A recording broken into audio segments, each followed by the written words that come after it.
আহমেদাবাদের মেঘানী নগরে ভয়াবহ বিমান দুর্ঘটনার জের কলকাতা থেকে আহমেদাবাদগামী বিমানের উড়ান স্থগিত। আপনাদের জানিয়ে রাখি, আহমেদাবাদের মেঘানী নগরে ভয়াবহ বিমান দুর্ঘটনার জেরে কলকাতা থেকে আহমেদাবাদগামী বিমানের উড়ান স্থগিত। ব্রতদীপ,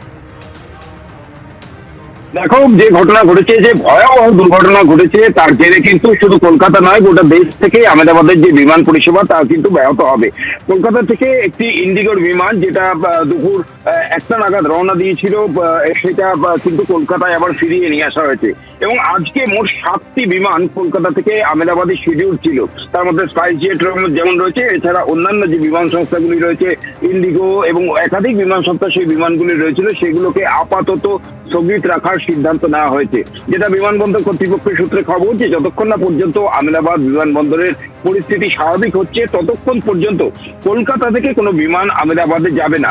একটি বিমান কিছুক্ষণ আগে সেটা কলকাতা থেকে রওনা দিয়েছিল আহমেদাবাদের উদ্দেশ্যে, এবং সেটা যখন মাঝ আকাশে এবং মাঝ পথে বলা যায় কলকাতা থেকে আহমেদাবাদের যে দূরত্ব, তার প্রায় অর্ধেক অতিক্রম করে নিয়েছিল সেই বিমানটি। কিন্তু এই পরিস্থিতির জেরে সঙ্গে সঙ্গে কিন্তু সেই বিমানটিকে আবার ঘুরিয়ে কলকাতায় নিয়ে আসা হয়েছে।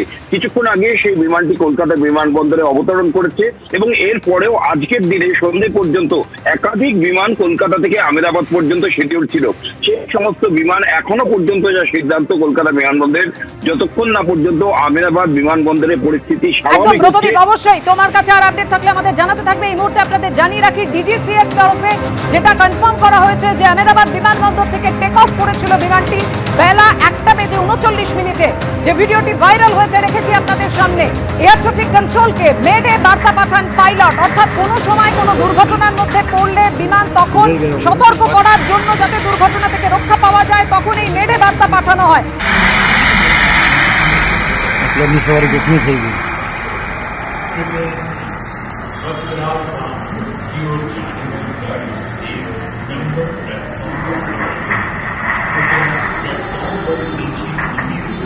पूरा ही गया होगा।